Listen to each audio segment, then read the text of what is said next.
السلام علیکم۔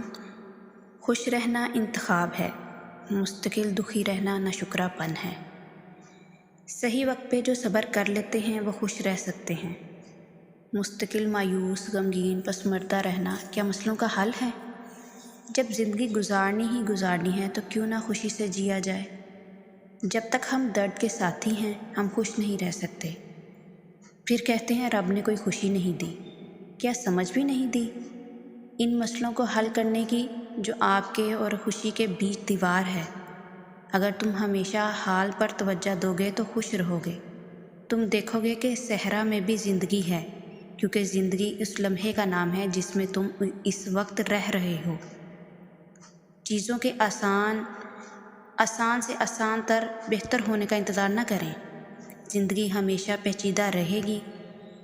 ابھی خوش رہنا سیکھیں، دوسری صورت میں آپ کا وقت ختم ہو جائے گا۔